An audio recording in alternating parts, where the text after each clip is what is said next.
नमस्कार, सत श्री अकाल, राम राम सा, खम्मागणी वणक्कम, प्रणाम। आप सभी का ऑल्टरनेट मीडिया में फिर से स्वागत है। हमारे साथ जुड़े हुए शमीक मोहित्रा जी। और इस वक्त बड़ी इंटरेस्टिंग डेवलपमेंट्स हो रही हैं पाकिस्तान की साइड पर। इशक दर बड़े स्मार्ट सलमान खान बन के घूमने की कोशिश कर रहे हैं। Is going to be the mediator. एक रूम में कोई बैठा हुआ है, एक रूम में कोई बैठा हुआ है। Let's get into the details. दादा, a very warm welcome on the show.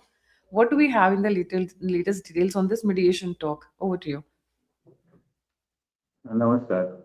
देखिए, डिटेल्स जो मुझे समझ में आ रहा है जहां तक इसमें इजराइल का रोल मुझे साफ नजर नहीं आ रहा है और युद्ध का कारण इजराइल है, युद्ध का कारण अमेरिका नहीं है। टेल वैगिंग द डॉग जैसे कहते हैं ना, तो इजराइल ही उसके युद्ध के तार को वो खींच रही है। ईरान ने अभी काफी असंतोष व्यक्त किया है और कहा है कि हम शायद टॉक्स छोड़ दें, क्योंकि आपके मित्र इजराइल ने, यूएस को कहा है, आपके मित्र इजराइल ने तो लेबनान पे अटैक करके कई सिविलियंस को मार दिया है, तो ये हमारे लिए एक्सेप्टेबल नहीं है। युद्ध विराम का मतलब है हर तरफ युद्ध विराम। अच्छा, इसमें पाकिस्तानियों की जो शरारत है वो साफ झलकती है। उन्होंने क्या किया, जहां तक अभी साफ नजर आ रहा है कि जो अमेरिका ने 15 पॉइंट्स का एक अपना प्रस्ताव रखा था कि ये 15 पॉइंट्स पे हम नेगोशिएट करेंगे। ईरान ने 11 पॉइंट्स का एक प्रस्ताव रखा था और उसमें 11वां पॉइंट ये भी था कि यूरेनियम एनरिचमेंट हम रोकेंगे नहीं, वो हम करेंगे और हमें जो भी अपने एनर्जी के लिए करना है हम करेंगे, विकल्प एनर्जी के लिए। अब पाकिस्तानियों ने क्या किया, ये ये लाहौरी लोग ये करते हैं काफी। किसी को जाके बोल दिया, यार तू छेतीवाड़ जा, ये दूसरा मान गया है, तू इसको मान ले, बोल के कुछ उसको चिपका दिया एक आदमी को। फिर दूसरे के पास जाएगा, जाके बोलेगा, अरे वो तो मान गया है, अब तो छोड़ना, छट यार, तू मान तो ले, बाकी मैं देख लवांगा। ऐसे बोल के दो पार्टीज को बोल दिया, हाँ हाँ everything is okay. Reality, both parties have the wrong view. गलत एक उनको दृष्टिकोण बताया गया है, तो पार्टीज को तो वो ले आए हैं। अच्छा, हम लोग कह रहे थे पाकिस्तान पोस्टमैन है, कई लोग उसको जैसे हम करते हैं कि पाकिस्तानी बेकार है, बेवकूफ हैं, जो भी है। ये बेवकूफ नहीं है। हमें ये देखना पड़ेगा कि एक देश जो इस हद तक उसकी अर्थव्यवस्था गिरी हुई है, अंदर उनका गृह युद्ध चल रहा है, हाँ, जो विघटनकारी शक्तियां हैं बलोच और पश्तून, वो घमासान युद्ध चल रहा है, फिर भी इस स्थिति में भी वो लोग अपने आप को यूजफुल साबित कर रहे हैं, क्योंकि उनको दिख रहा है कि बचने का तरीका हमारे देश के अंदर से नहीं होगा, इस मुल्क के अंदर से नहीं होगा, बाहर से हमें कुछ लाना पड़ेगा। लाने के लिए हमको अपने आप को यूजफुल बनाना पड़ेगा। तो उन्होंने दो तरह से इस सिचुएशन का फायदा उठाया। नंबर वन, वो कॉन्डुइट बन गए, ट्रांजिट बन गए। चाइना से जो वेपन्स आ रहे हैं ईरान के लिए, वो पाकिस्तान के थ्रू सप्लाई किए गए हैं। जो नए वेपन्स आए हैं, सी चाइना क्या करती है, वो एक्सपोर्ट वर्जन वाले वेपन्स जो होते हैं ना, उनके उतने अच्छे नहीं होते। उसका जो एक्चुअल वर्जन है, जो चाइनीज पीएलए यूज करती है, वो बेटर क्वालिटी का होता है। अब पता लगा ये है कि चाइना ने वो वेपन सप्लाई किया ईरान को, इसीलिए अमेरिका ने जो अभी रेड किया था ना इस्फहान में, उसमें 16 उसके तो जहाज मार के गिराए गए। उसके बाद जो स्पेशल फोर्सेस गए थे, उसमें से भी 20 हताहत हुए, जो अमेरिका ने एक्सेप्ट नहीं किया। तो ये जो सक्सेस मिला है सो कॉल्ड, वो इस वजह से है कि चाइना भरपूर सहायता कर रही है ईरान की, और उसमें भी पाकिस्तान जो है अपने आप को यूजफुल इडियट साबित कर रही है। क्योंकि अब देखिए एक चीज और, कुछ मैं चीजें हैं उनको जोड़ दूंगा। पाकिस्तान इस महीने यूएई को $3.2 बिलियन वापस करना है। उसने एक लोन लिया हुआ था, कर्जा उनको चुकाना है। अच्छा, उसके अलावा एक $1.2 बिलियन का और एक था, मेरे ख्याल से शायद वो सऊदी अरेबिया का था, वो भी वापस करना है। एक ट्रांच आईएमएफ का पुराना, अभी वाला नहीं, पुराना, वो भी ड्यू हो गया है। और सडनली ये जो शहबाज शरीफ है, वो स्टेटमेंट दे रहे हैं कि हाँ हाँ हम दे रहे हैं, हम दे देंगे सब, कोई दिक्कत नहीं है। दिक्कत क्यों नहीं है भाई? तो कहीं पे कोई पेमेंट मिला है क्या? एग्जैक्टली पेमेंट मिला है। और एग्जैक्टली यही वजह है, अमेरिका के लिए 4-6 बिलियन डॉलर चिल्लड़ भी नहीं, क्योंकि वो तो नोट छापते हैं ना, डॉलर तो वो छापते रहते हैं। तो अगर देना चाहे तो आराम से दे सकते हैं। पाकिस्तान के पर लिए बहुत मुझे बड़ी चीज है। एक मिनट, पाकिस्तान के लिए बहुत बड़ी चीज है लेकिन यूएस के लिए कुछ भी नहीं है। तो पाकिस्तान यूएस के लिए यूजफुल इडियट कैसे साबित हुआ? क्योंकि ट्रंप को एक एग्जिट रैंप चाहिए था। एग्जिट रैंप क्या है? युद्ध विराम। युद्ध विराम के आड़ में या तो वो अपनी शक्तियों को फिर से एकत्रित करे, इजरायलियों को मना ले, ठीक है कि भैया अभी थोड़ा थांबा बहुत हो गया है, या फिर नए युद्ध के लिए वो प्रस्तुति ले लें, क्योंकि इनकी मिसाइल्स का स्टॉक और बहुत चीजों का स्टॉक काफी समाप्त हो गया अमेरिका का। 1300 टोमाहॉक मिसाइल में से उन्होंने 850 मिसाइल्स तो इस एक महीने में फायर कर दिया। तो उनकी खुद के पास अपनी सुरक्षा के लिए भी नहीं है उतना। तो वो स्थिति है। तो उस स्थिति में अमेरिका कब तक इसको सस्टेन करती? बंकर बस्टर्स इन्होंने बहुत सारे फोड़े।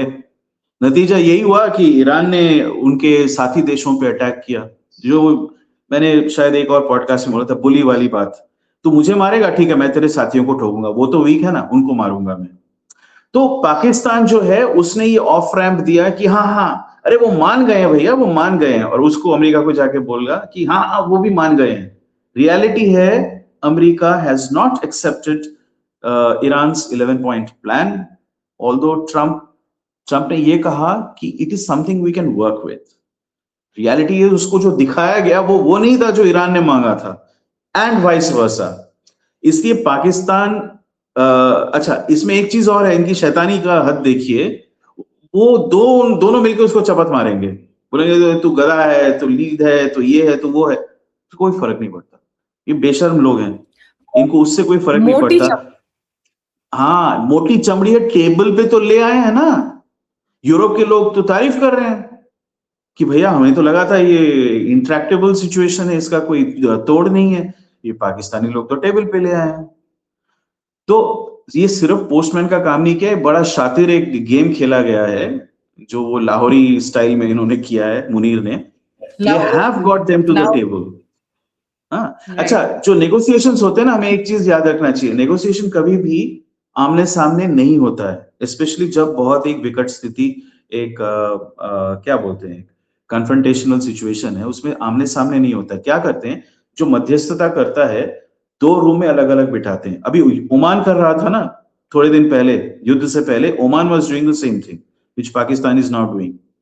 तो क्या होता है कि आप पहले एक दल के पास जाओगे, बोलोगे कि अच्छा वो लोग ये चीज मान रहे, ये नहीं मान रहे, अब तुम क्या कहते हो? तो वो अपना डिस्कशन करेंगे, फिर बुलाएंगे मीडिएटर को, बोलेंगे अच्छा हमने ये बोला, ये हमारा काउंटर है। फिर ये जाएगा वो दूसरे रूम में उनके पास, तो अच्छा आपने ये ऑफर दिया था, उन्होंने ये नहीं माना, ये चीज वो मान गए, अब आप बोलते हो क्या? तो ये ऐसे चलता रहता है through several rounds till the point, most points, let's say अगर 10 पॉइंट हैं, 8 एग्री हो गए हैं, 2 बचे हुए हैं, then they come into the table in front of each other along with the mediator। वो फाइनल 2 पॉइंट वो आपस में सुलझा लेते हैं। ऐसे होता है नेगोशिएशन। यहाँ पे दिक्कत ये है कि most of the points they haven't agreed. तो जेडी वैंस इस वक्त इस्लामाबाद में हैं, लेकिन वो कहां तक सक्षम होंगे और इसको। बड़ी इंटरेस्टिंग डेवलपमेंट ये है दादा कि जेडी वांस को पिक करने के लिए पीएम शहबाज शरीफ गए हैं, okay, and foreign minister of Iran Abbas Araghchi को पिक करने के लिए नूर खान बेस, वही जो हमने उड़ा दिया था, जिसको इन्होंने रिपेयर कराया, वहां पे मुनीर गए हैं। Who is the real head and who is receiving? ये एक बड़ा सिग्नल दिखता है मुझे। वो तो क्लियर है, obviously Munir is the one who is orchestrating. Shehbaz Sharif तो एक वो वाकई में पोस्टमैन है, वो कुछ भी नहीं है। उसका बात करने का देखिए, वो इतना नर्वस है वो आदमी, वो ठीक से खड़ा भी नहीं हो पाता इन लोगों के सामने, लिलीपुट जैसा है, और वो मतलब उछलता रहता है, he is nervous, he is jerky. So he has been sent to receive the person जो उतना थ्रेटनिंग नहीं है। ईरान के ये आरागची जो है वो बहुत ही शातिर खिलाड़ी हैं। जेडी वैंस उनके सामने बच्चा है। जेडी वैंस, उनका बैकग्राउंड देखिए, वो आर्मी में था, यूएस में स्कॉलरशिप होता है आरओटीसी, जिसको यूज करके वो येल में जाके उसने जेडी लॉ की डिग्री करी। He was a successful lawyer, more or less corporate lawyer था। फिर वो प्राइवेट इक्विटी में घुस गया। पीटर टील जो बहुत बड़े इन्वेस्टर हैं, उसके सर्कल में जेडी वैंस था। ही was a private equity guy like me. और उसके बाद वो पॉलिटिक्स में आ गया। उसने एक किताब लिख डाली, हिलबिली कुछ था उसका नाम। He comes from a very nondescript background, एकदम वेग सा उसका बैकग्राउंड है, कोई बड़ी फैमिली या उसका कोई वो नहीं है। तो ऐसे ही लोगों को पिक किया जाता है बाय पावरफुल पीपल। उनका एजेंडा चलाने के लिए वॉशिंगटन डीसी में। तो JD Vance is one of those people. तो वो एक कह सकते हैं एक तरह से खबरी लाल है, दूसरी तरह से वो भी एक डाकिया ही है। वो कोई पावरफुल नेगोशिएटर नहीं है, वो बड़ी बड़ी बातें अवश्य कर देता है, जेलेंस्की से भिड़ जाता है ट्रम्प के सामने। ऑल्दो वैंस वही व्यक्ति था जो कहा था कि आई एम अ नो ट्रम्पर, क्योंकि ट्रम्प के विचारों से मैं सहमत नहीं हूं। अब वो ट्रम्प के ही तलवे चाटता है, जो ट्रम्प कहता है वो वही करता है। उसको ट्रम्प का छोटा सा पालतू बताया जाता है अमेरिका में, ठीक है। अब जेडी वैंस को भेजा गया है। आप ये देखिए कि पहले जो नेगोशिएट कर रहे थे, ओमान जब कर रहा था 1.5 महीना पहले, तब स्टीव विटकॉफ था और जैरेड कुशनर था यूएस के तरफ से। स्टीव विटकॉफ ट्रम्प का खास है पिछले 50 साल से, और जैरेड कुशनर जो है उसका खुद का जमाई है, ठीक है। तो वही कर रहे थे। और अब्राहम अकॉर्ड्स जो इजराइल, यूएई और इजिप्ट के बीच में कराया गया था, जिसमें सऊदी अरेबिया ने कहा था हम बाद में ज्वाइन करेंगे, वो ये जैरेड कुशनर और स्टीव विटकॉफ उस समय नहीं था, जैरेड कुशनर ने कराया था। तो स्टीव विटकॉफ जो है वो यूक्रेन में भी इन्वॉल्व था और इसमें भी था, लेकिन ट्रम्प को मजा नहीं आया या फिर उसको खींच लिया गया। अब की बार उसने जेडी वैंस को भेजा है। अब इसमें से दो चीजें अनुमान लगाई जा सकती है। JD Vance is not a skilled negotiator. तो मेरा तो ये विचार है कि कुछ हद तक ये लोग शायद हथियार डाल भी दें यूएसए, क्योंकि इजराइल नहीं रुकेगा। इजराइल नहीं रुकेगा और रुका भी नहीं है। यूएस ने सीज फायर किया, उसने एक्चुअली मारना बंद किया, इजराइल इज कंटिन्यूइंग। अभी एक अननोन हवाई जहाज आके उसने दूसरी बार बमबारी करी है ईरान के अंदर, ठीक है। यूएई ने जाके ईरान को बॉम्ब किया है, by the way, which is a first time, very aggressive move. Israel नहीं रुका है, और इजराइल का सबसे बड़ा साथी देश इस पूरे अंचल में यूएई है, अमीराती लोग ही हैं। तो इजराइल, इसका मतलब क्लियर इंडिकेशन है इजराइल नहीं रुकेगा। वैंस को भेजा, इसका मतलब ये नेगोशिएशन नहीं है, ये मोरलेस एक कुछ करके, एक फेस सेविंग जेस्चर करके ये निकलने वाले हैं, ऑलराइट। क्योंकि ट्रम्प को पता लग गया है कि स्टॉक मार्केट मेरा चेन खींचती है, और स्टॉक मार्केट का चेन वही लोग खींचते हैं जिन्होंने मुझे प्रेसिडेंट बनने में सहायता करी थी। और अभी अगर हम लोग सेनेट और कांग्रेस हार गए तो मेरा इम्पीचमेंट तय है, और उसके बाद मैं प्रेसिडेंट तो भी ना रहूं, शायद मुझे जेल भी जाना पड़े। इसलिए ट्रम्प का प्रायोरिटी कुछ और बन चुका है। अब इजरायली लोग जो ट्रम्प को जिन्होंने हेल्प किया, या यहूदी लोग जो अमेरिका में हैं, वो लोग उसको आश्वासन देने की कोशिश कर रहे होंगे कि नहीं तेरे को कुछ नहीं होगा, ये देख एप्स्टीन फाइल में भी कुछ हुआ क्या, किसी का कुछ नहीं हुआ ना, इसी पे कुछ नहीं होगा, तो अभी आराम से रह, जो हम कह रहे हैं वही करता रहे। तो ये एक द्वंद्व है। जो इजरायली लोगों के सहायक यहूदी अमेरिका में, वो नहीं चाहते हैं कि युद्ध रुके, बाकी अमेरिका चाहती है कि युद्ध रुके, मैगा वाले भी चाहते हैं युद्ध रुके, ठीक है। तो ट्रम्प जो है असमंजस में है, लेकिन अगर एक फेस सेविंग पीस डील आ जाए तो ट्रम्प को मौका मिल जाता है कहने को, हाँ भैया मैं समझ रहा हूं आपकी बात, तो देखिए ये तो मान गए हैं पूरी चीज को। वो क्या मानेंगे, किससे फेस सेविंग होगा, वही कोशिश है Islamabad. There is something very interesting in between. तो एक कमरे में बैठ रहे हैं, जो होटल का भी जो समझ में आ रहा है पूरे मीडिया के अंदर, एक कमरे में बैठ बैठ रही है जेडी वांस की टीम, दूसरे कमरे में बैठ रही है पूरी ईरान की अराक्ची की टीम, अराक्ची।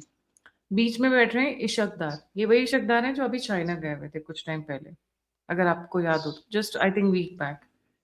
इशकदार किस टाइप का बंदा है? ये फिर से लेबनान वाली गलती करेंगे जो अभी बीच में हुई, जिसमें इजराइल साइड की भी, ठीक है, इसमें main party should have been Israel, not even US. US is not the main वही तो मैं कह रहा हूं कि ये युद्ध जो है ये इजराइल का युद्ध है, यूएस का युद्ध नहीं है। यूएस सहायक है बस। तो इशकदार किस टाइप का बंदा है? Will he be frank and open, या पिछली बार वाला फिर से ये कुछ ना कुछ बीच में एक गड़बड़ करके इशकदार कैसा बंदा है वो इररिलेवेंट है ना। इशकदार कैसा भी बंदा हो, ऑब्वियसली वो चाइना से कुछ इंस्ट्रक्शंस लेके आया, इसलिए वो गया था। दूसरा, इशकदार वही करेगा जो शहबाज शरीफ भी करेगा, जो ख्वाजा आसिफ भी करेगा, और वो है जो आसिम मुनीर कहेगा। इनकी औकात नहीं है कि इतना दुम भी हिलाए बिना उसके कहने पे। तो चाइना से इंस्ट्रक्शंस आ रहे हैं टू आसिम मुनीर, यूएस से इंस्ट्रक्शंस आ रहे हैं टू आसिम मुनीर। आसिम मुनीर इनको बोल रहा है तुझे क्या बोलना है, तुझे क्या बोलना है, तुझे ये बोलना है, और ये लोग वैसे इनका बर्ताव रहेगा। तो हमें ये याद रखना है। तो इसमें आसिम मुनीर का क्या गेम है, उसका क्या एंगल है, वो हमें थोड़ा समझना चाहिए। हम अगेन मैं कहूंगा अटकल लगा सकते हैं, पूरी तरह से बता नहीं सकते। आसिम मुनीर वो व्यक्ति है, वो क्या चाहता है, वो चाहता है कि वो फील्ड मार्शल फॉर लाइफ तो बन ही गया, तो सर्वे सर्वा तो हो चुका है, वो उसको उसकी उसकी कोई दिक्कत नहीं, वो खतरा नहीं है, लेकिन फिर भी एक पब्लिक इमेज तो है, उसको उसको थोड़ा इंप्रूव करना पड़ेगा। उसको पाकिस्तान को उसके आर्थिक अराजकता से उभारना पड़ेगा। उसके लिए वो वही करेगा जिससे अमेरिका को ऑफ रैंप मिले। मैं ये कह रहा हूं कि अमेरिका को ऑफ रैंप मिलेगा, America will keep supplying lot of weapons to Israel, लेकिन इजराइल नहीं रुकेगा, ये युद्ध नहीं रुकेगा। जब तक राइट। इजराइल ईरान को ठोकता रहेगा, तब तक ईरान गल्फ के देशों को थ्रेटन करेगा और ये स्थिति चलती रहेगी। तो ये तो हो गया पाकिस्तान का, और एक पीछे बड़ा इंटरेस्टिंग सा एक और चल रहा है भारत की तरफ से, क्योंकि जब पाकिस्तान की बात हो रही है और भारत की बात ना हो तो बड़ा इनकम्प्लीट सा लगता है। जयशंकर जी गए हुए हैं यूएई, मिस्त्री गए हुए हैं व्हाइट हाउस, और हरदीप सिंह पुरी गए हुए हैं कतर। ये पीछे से ये क्या चल रहा है? Is it related to Iran? It is related to Iran and इसमें एक चीज और जोड़ देता हूं, 35 देशों की बैठक हुई थी। ऊपर ऊपर जो स्टेटमेंट्स दिए गए थे वो पब्लिक कंजम्पशन के लिए था, और द रियल पर्पस इस बैठक के आड़ में, वो 35 देश सारे शक्तिशाली देश नहीं है, कुछ शक्तिशाली हैं, कुछ छोटे स्तर के देश हैं, लेकिन 35 देशों में यूएस को छोड़ के जितनी भी बड़ी ताकतें हैं दुनिया में, यूएसए और चाइना को छोड़ के वो सब थे, उसमें भारतवर्ष प्रमुख है। अगर सामरिक ताकत को हम नापें, दुनिया में 4 बड़ी सामरिक शक्तियां हैं, युक्त राष्ट्र, अमेरिकी युक्त राष्ट्र, चाइना, रशिया और भारतवर्ष। अब आप कुछ भी ऑल्टरनेटिव विकल्प अगर सोचें तो इन चारों में से एक को या दो को आपको इन्वॉल्व करना पड़ेगा। रशिया यूरोप के साथ बात नहीं करेगी, वो ब्रिटेन द्वारा चालित मीटिंग था, और ब्रिटेन और अमेरिका और रशिया का जो ये है ना, वो अमेरिका से भी ज्यादा है। तो ब्रिटेन ने उसको बुलाया था ये देखने के लिए कि अगर बाय चांस ये युद्ध ना रुके, और सबको पता है रियलिस्टिकली इजराइल तो रुकेगा नहीं, तो युद्ध चलता रहेगा, तो फिर हम क्या करेंगे? हमें ये गल्फ को जो है सैनिटाइज करना पड़ेगा। गल्फ में सबसे इंपॉर्टेंट देश सऊदी अरेबिया नहीं है, ओमान नहीं है, कतर नहीं है, बहरीन नहीं है। फिजिकल दृष्टि से और सामरिक दृष्टि से देखें तो वो यूएई है, ठीक है, ये सबसे वेल मीटिंग कहाँ हुई ऑर्गेनाइज, थी? सबसे सशक्त। ये हम्म 35 कंट्रीज की मीटिंग कहाँ हुई थी? Because I really didn't. ये यूके में हुआ था ना, यूके में। काफी लोग लंदन में। ऑनलाइन ज्वाइन किया था, काफी लोगों ने ऑनलाइन ज्वाइन किया था, not all of them travelled, ये ओके। ऑनलाइन था। और कुछ लोग ऑब्वियसली जो वहां पे थे। तो इसमें क्या है कि जयशंकर जी उधर भी गए थे ना इससे पहले, हाँ, ही वेंट एंड लंदन थे विजिटेड यूरोप, बीच में, हाँ। राइट। हाँ, बीच में वो वहां पे भी गए थे। तो इंडिया जो कर रही है, वो जो इंडिया अच्छा करती है वो कर रही है। India is very good at backdoor diplomacy, एकदम नेपथ्य में जो बाहर नहीं आता है, हमारे एग्रीमेंट्स हो जाते हैं, इसलिए हम वाई जो है पाकिस्तान को मिल रही है वो हमें नहीं मिलेगी। लेकिन अगर हमें एक सोल्यूशन ढूंढना है, बिना इंडिया के ये सोल्यूशन निकल नहीं सकता। India is an affected party, number 1। Number 2, India can talk to everyone. India वो एकमात्र देश है इनफैक्ट जो इजराइल से डायरेक्टली बात कर सकती है, ईरान से डायरेक्टली बात कर सकती है। ना यूरोप के देश कर सकते हैं, ना अमेरिका कर सकती है। अमेरिका को पाकिस्तान का क्रच चाहिए, पाकिस्तान का सहारा चाहिए, ठीक है ना। तो सिर्फ बात नहीं कर सकती, इंडिया का एक्चुअल इन्फ्लुएंस है इन दो देशों पे।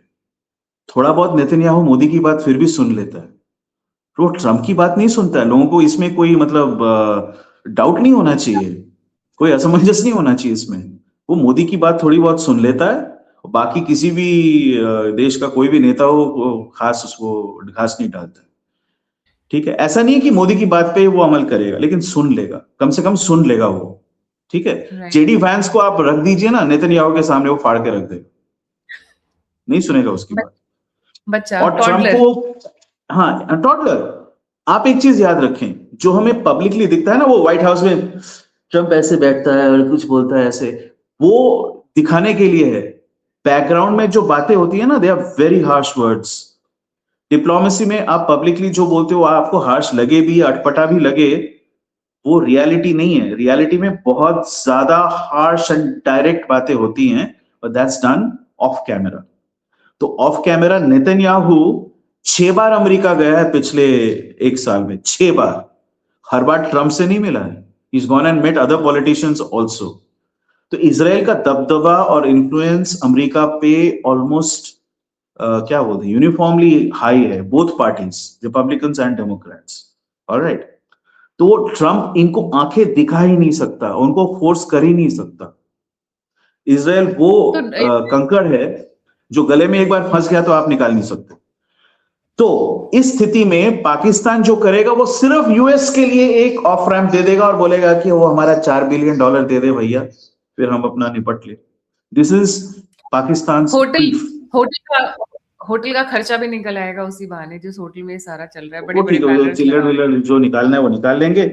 चाइना का इसमें देखना पड़ेगा। देखिए स्थिति ये है कि चाइना एक क्रेता है, वो नेट बायर है एनर्जी का।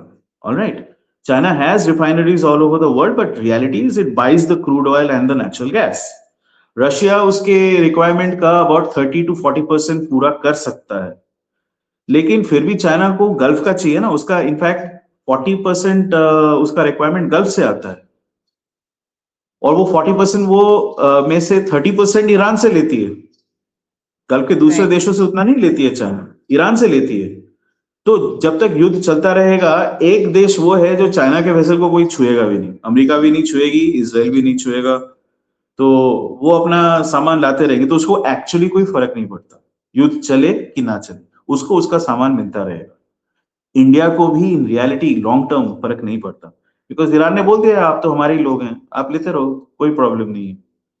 ठीक है, हमारे पास जहाज कम है, उसमें थोड़ी सी दिक्कत आएगी, क्योंकि इंडिया के जहाज को कोई नहीं छुएगा, but to find a non Indian ship, Indian flag शायद हम दे दें, हाँ वो डिफिकल्ट है, क्योंकि सबका कंस्ट्रेंट हो गया ना सप्लाई का, तो कोई आपको जहाज क्यों देगा। तभी Indian government, Modi government ships को बाय करने पे और मैन्युफैक्चरिंग पे फोकस कर रही है। जो अभी इनका इंडियन शिप का काफी बड़ी बड़ी कंसाइनमेंट्स आ रही हैं। हाँ, ये सरकार कम से कम इस चीज को कर तो रही है अभी, लेकिन उसको करें, शिप बनाने में टाइम लगता है ना, एक वीएलसीसी बनाने में 1-1.5 साल लगता है। तो अगर हम मतलब मैं कोई एक्सपर्ट नहीं हूं इसमें शिप कंस्ट्रक्शन में, बट जहां तक मुझे पता है कि काफी टाइम लगता है।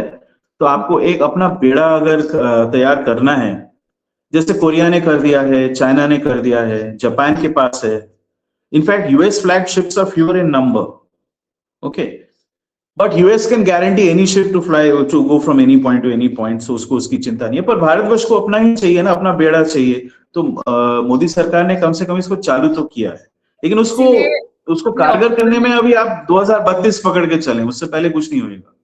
अभी क्या होगा, है ना। तो इसीलिए हमारा एक डिपेंडेंस है, रशियंस अपने ही जहाज से हमको सप्लाई कर देते, अपने जहाज से कर देते हैं। जब तक ये तेल का आवागमन एकदम इजी था अक्रॉस द ग्लोब, उस समय हम कहीं से भी एक grey ship, ghost ship, grey ship, उसको ले सकते थे, या कोई और दूसरे देश का टैंकर हम हायर कर सकते थे। पर अब सबको चाहिए ना, अब सब अपना वो स्टॉक बढ़ा रहे हैं, तो amount of cargo space that is free. आप कंटेनर कार्गो का वो देखिए ना, उसका भी ट्रेडिंग होता है as a commodity, the space is traded, it's so squeezed right now। तो इंडिया के लिए दिक्कत वही है सिर्फ, तो इसलिए इंडिया जो है ओपनली बेलिजरेंट नहीं हो सकता, लेकिन उसको एक विकल्प तैयार रखना पड़ेगा, जरूरत पड़े तो हमें गल्फ में घुस के हमारे शिप्स को प्रोटेक्ट करके कुछ करना पड़ेगा। I tell you what UK was trying to see कि क्या हम एक आर्माडा बना सकते हैं मित्र शक्तियों का, and we go in, we sanitize the Iranian coast up to a distance of say 100 miles। तो उनका जो शॉर्ट रेंज मिसाइल और ड्रोन अटैक्स हैं वो शायद फिर भी आए, बट रिएक्शन टाइम मिल जाएगा ना, आप रिएक्शन टाइम मिलता है देन यू कैन स्टॉप। तो एक सैनिटाइजेशन कर दें और कांस्टेंट पेट्रोलिंग करें, माइन स्वीपिंग करके माइंस को हटा दें। 3 सुपर मतलब पुराने धुराने सड़े हुए सुपर टैंकर्स को ईरान ने स्कटल किया है। एक 3.2 किलोमीटर्स का वाइड स्ट्रेच है जहां से शिप्स जा सकते हैं हॉर्मुज स्ट्रेट में, जो नेविगेबल है, क्योंकि ड्राफ्ट चाहिए ना, ये बड़े बड़े जहाज हैं, तो डेप्थ ऑफ सी थोड़ा ज्यादा होना चाहिए। तो वो 3.2 किलोमीटर स्ट्रेच है, वहां पे 3 ऐसे सुपर टैंकर्स को उसने स्कटल कर दिया और उसमें एक्सप्लोसिव भर दिया। So now only a 1 kilometer stretch is navigable। तो ये सबको हटाया जाए, उसके लिए आर्माडा भेजा जाए. So that was what was being attempted, but सिवाय कंडेमनेशन के और कुछ खास निकला नहीं उस मीटिंग से. एक गुप्त मीटिंग भी रखी गई इसी के आड़ पे, बट आई डोंट थिंक एक क्या बोलते हैं कुछ अंडरस्टैंडिंग हो पाया है कि हम अपने इतने जहाज कंट्रीब्यूट करेंगे, हम ये करेंगे, हम वो करेंगे. उसका कमांड कौन करेगा? Right, who will take the lead? Who will take the lead? India will not fly under somebody else's flag. So quite a So lot there of are a lot of interesting issues. developments, lot of issues. Let's see, आज शाम तक पता चल जाएगा कि भाई कितना इशक दर ने झंडे गाड़े हैं दोनों देशों के बीच में, और झंडे गाड़ भी लिए. चलिए मान लिया, बड़ी मीठी मीठी बातें हुई, बड़ा अच्छा हुआ, पर क्या इजराइल को रोक पाओगे? That's the main question. That's the main point actually. Thank you so much दादा for joining. जाने से पहले सभी व्यूअर्स से रिक्वेस्ट है, please don't forget to like, subscribe and share the alternate media. अगर आप ऑल्टरनेट मीडिया को ग्रो करते हुए देखना चाहते हैं, हम ऐसे धार्मिक काम करते रहें, ऐसे अच्छा काम करते रहें, तो प्लीज आगे आए, सपोर्ट करें, डोनेट करें. नंबर और यूपीआई दोनों स्क्रीन के ऊपर है. आप फीडबैक देना चाहते हैं, हमसे जुड़ना चाहते हैं, फेसबुक, ट्विटर, इंस्टाग्राम, टेलीग्राम, सभी के लिंक्स डिस्क्रिप्शन बॉक्स में. इसी के साथ जय हिंद, जय श्री राम, हर हर महादेव. ओम नमः शिवाय, जय हिंद. ओम नमः शिवाय, जय हिंद.